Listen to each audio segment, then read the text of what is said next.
وعن طلحة بن عبيد الله أن رسول الله صلى الله عليه وسلم قال ما رؤي الشيطان يوما هو فيه أصغر ولا دهر ولا أحقر ولا غيظ منه في يوم عرفة আল্লাহর হাবিবের সাহাবী হযরত তালহা ইবনে উবাইদিল্লাহ থেকে বর্ণিত, তিনি বলেন রাসূল পাক ইরশাদ করেন, শয়তান আরাফার দিনের চেয়ে অধিক অপমানবোধ, অধিক ছোট, অধিক অপমানবোধ অন্য কোনো সময় করে না।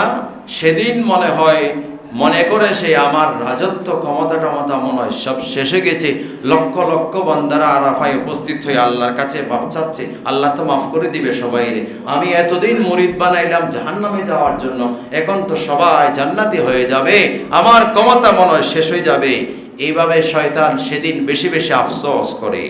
وعن جابر قال قال رسول الله صلى الله عليه وسلم إن الله ينزل إلى السماء الدنيا فيباهي بهم الملائكة আল্লাহর হাবিবের প্রিয় সাহাবী হযরত জাবের রাদিয়াল্লাহু তাআলা থেকে বর্ণিত, আল্লাহর হাবিব ইরশাদ করেন, ইন্নাল্লাহা ইয়ানজিলু ইলাস সামাঈদ দুনিয়া, রব্বুল আলামিন আরাফার দিনে দুনিয়ার আসমানে নাজিল হয়। তার মানে আল্লাহর বদন্যতা নাজিল হয়, মাগফিরাত নাজিল হয়, আল্লাহর রহমত অধিক অধিক অধিক পরিমাণে বর্ষণ হয়, আল্লাহর মাগফিরাতের দরিয়া খুলে দেওয়া হয়। ফায়ুবাহি বিহিমুল মালায়েকা, আল্লাহ রাব্বুল আলামিন ফেরেশতাদের সাথে আল্লাহ গর্ববোধ করেন। ফায়াকুল, এবং বলেন, উনজুরু ইলা ইবাদি, ও আমার ফেরেশতারা তোমরা আমার বান্দাদের দিকে তাকাও। আতাউনি শাসান গবরান দাজিনা মিন কুল্লি ফাজ্জিন আমিকিন, আমার বান্দারা এলোমেলো চুল নিয়ে সাদা কাপড় পরিধান করে ধুলায় মলিন হয়ে আমাকে পাওয়ার জন্য, আমার মাগফিরাতের জন্য ময়দানে উপস্থিত হয়ে গেছে। তোমরা তাদের দিকে দেখো। উশহিদুকুম আন্নী কদ গাফারতু লাহুম, উশহিদুকুম, তোমরা সাক্ষী থাকো, আন্নী কদ গাফারতু লাহুম, আমি তাদেরকে মাফ করে দিলাম। সবাই বলো সুবহানাল্লাহ। ফায়াকুলুল মালায়েকা, ফেরেশতারা বলে, ইয়া রাব্বি ফুলানুন খানা ইউরাহিকু ওয়া ফুলানাতুন, ক্বালা ইয়াকুলুল্লাহু আযজা ওয়া জাল ক্বাদ গাফারতু লাহুম, আল্লাহ তোমার ওই বান্দা তো এমন এমন অপরাধ করেছে। ফেরেশতারা মানুষের সব গুনাহগুলি দেখে, ফেরেশতারা মানুষের গুনাহগুলি দেখে, জানে ফেরেশতারা মানুষের গুনাহগুলি। আল্লাহর কাছে তখন ফেরেশতারা বলে, আল্লাহ তোমার বান্দারা তো এইরকম এরকম অপরাধ করেছে, এরকম এরকম গুনাহ করেছে, তখন কি হবে? আল্লাহ রাব্বুল আলামিন বললেন, ক্বালা ইয়াকুলুল্লাহু আযজা ওয়া জাল ক্বাদ গাফারতু লাহুম, আমি তাদেরকেও মাফ করে দিয়েছি। সবাই বলুন সুবহানাল্লাহ। তবে তবে তবে জুলুমের গুনাহ আল্লাহ মাফ করবে না, বান্দার হক আল্লাহ মাফ করবে না, জুলুমের গুনাহ আল্লাহ মাফ করবে না যতক্ষণ না মজলুম তাকে মাফ করে না দেয়। বান্দার হক আল্লাহ মাফ করবে না যতক্ষণ না যার থেকে আমি হক খেয়ে ফেলেছি, ছিনিয়ে নিয়েছি, তার হক ফিরিয়ে দেব না অথবা তার থেকে ক্ষমা চাইব না, ততক্ষণ বান্দাকে আল্লাহ মাফ করবে না, আল্লাহ মাফ করবে না। وقد غفرت لهم قال رسول الله صلى الله عليه وسلم فما من يوم أكثر عتيقا من النار من يوم عرفة আল্লাহর হাবিব বললেন, আজকের এই দিনের মতো আর কোনো দিন এত বান্দাকে আল্লাহ জাহান্নাম থেকে মুক্তি দেন না, এত বান্দাকে আল্লাহ মাফ করেন না। সবাই বলো সুবহানাল্লাহ। আল্লাহ রাব্বুল আলামিন সেদিন আয়াতে কারীমা নাজিল করলেন রসুল পাকের শানে, ইসলামের শানে আয়াতে কারীমা নাজিল করলেন। قال الله عز وجل في القرآن الكريم اليوم أكملت لكم دينكم وأتممت عليكم نعمتي ورضيت لكم الإسلام دينا। আল্লাহ বললেন, আল ইয়াউমা, আজকের এই দিন, আকমালতু লাকুম, তোমাদের জন্য আমি পরিপূর্ণ করে দিলাম, দীনাকুম, তোমাদের দ্বীনকে, তোমাদের জীবন ব্যবস্থাকে, ওয়া আতমামতু আলাইকুম নি'মাতি,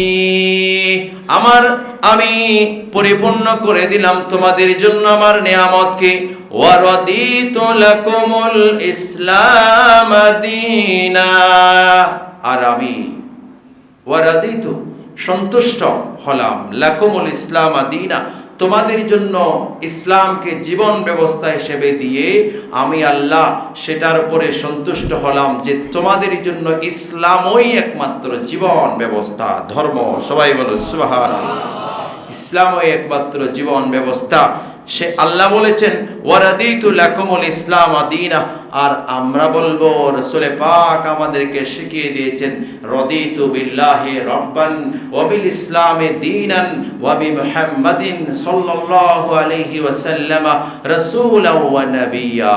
আমি আল্লাহকে রব হিসেবে পেয়ে সন্তুষ্ট, ইসলামকে জীবন ব্যবস্থা হিসেবে পেয়ে সন্তুষ্ট, রাসূল পাককে রসুল হিসেবে পেয়ে, নবী হিসেবে পেয়ে আমি সন্তুষ্ট। সবাই বলো সুবহানাল্লাহ। এই কথা বলবো আমরা মাঝে মাঝে দোয়ার মধ্যে, মুনাজাতের মধ্যে মুনাজাত এই দোয়া করবেন, রাদিতু বিল্লাহি রাব্বান ওয়া বিল ইসলামি দীনান ওয়া বি মুহাম্মাদিন সাল্লাল্লাহু আলাইহি ওয়াসাল্লাম রাসূলাও ওয়া নাবিয়্যা। এই আয়াতে কারীমা যখন নাজিল হলো, ক্বালাতিল ইয়াহুদু লিউমারা, একজন ইহুদি এসে ফারুক আজমের কাছে বলল, ইন্নাকুম তাকরাউনা আয়াতান, তোমাদের কাছে এমন এক আয়াত নাজিল হয়েছে, লাউ নাযালাত ফিনা, সে আয়াতে কারীমা যদি আমাদের কাছে নাজিল হতো, লাত্তাখাযনাহা ঈদান, আমরা ওই দিনকে ঈদের দিন বানাতাম। সবাই বলুন সুবহানাল্লাহ। ওই দিনকে আমরা ঈদের দিন বানাতাম। ফাকালা ওমর ইন্নী লা আ'লামু হাইসু উনজিলাত, ফারুক আজম বলল আমি জানি সেটি কখন নাজিল হয়েছে। ওয়া আইনা রাসূলুল্লাহ সাল্লাল্লাহু আলাইহি ওয়াসাল্লাম হিনা, আয়াত নাজিলের সময় আল্লাহর হাবিব সাল্লাল্লাহু আলাইহি ওয়াসাল্লাম কোন জায়গায় ছিলেন? উনজিলাত ইয়াউম আরাফা, সেটি ইয়াউম আরাফার দিন নাজিল হয়েছে, জুমার দিন নাজিল হয়েছে। সেই দিন আমাদের জন্য ঈদের দিন, জুমার দিন ঈদের দিন, ইয়াউম আরাফার দিন ঈদের দিন। সবাই বলুন সুবহানাল্লাহ। অনেকে বলে যে দুই ঈদ ছাড়া আর ঈদ নেই, দুই ঈদ ছাড়া আর ঈদ নাই। তো এই ঈদ কোত্থেকে আসলো? এটা কি আমি বলছি না হাদিস শরীফ বলছি? হাদিস শরীফ বলছি। এই দুই ঈদ ছাড়া ঈদ নাই, মানে এই দুই নামাজওয়ালা ঈদ নাই। নামাজ, ঈদের নামাজ পড়ি আমরা কোরবানের ঈদে, রমজানের ঈদে, অন্য ঈদে স্পেশাল কোনো নামাজ খুতবা নাই। এমনি বহু ঈদ আছে, বহু ঈদ আছে, বান্দা নিয়ামত পেলেই তো সেটা ঈদের মুহূর্ত। সবাই বলুন আলহামদুলিল্লাহ। ইয়াউম আরাফার দিন ঈদের দিন, জুমার দিন ঈদের দিন। আল্লাহর হাবিবের সাহাবী ফারুক আজম বলল, সে আয়াতে কারীমা আরাফার দিন নাজিল হয়েছে, জুমার দিন নাজিল হয়েছে, আমার নবী আরাফায় ছিলেন, ওই দিন আমাদের জন্য ঈদের দিন। সবাই বলুন সুবহানাল্লাহ। আল্লাহ রাব্বুল আলামিন সেই ধ্বনি কত মধুময়, সেই ধ্বনি কত আন্তরিকতাপূর্ণ, সেই ধ্বনি কত বরকতওয়ালা, সেই ধ্বনি যে আল্লাহর সাথে বান্দার নৈকট্যের কত কাছে নেওয়ার বড় মাধ্যম।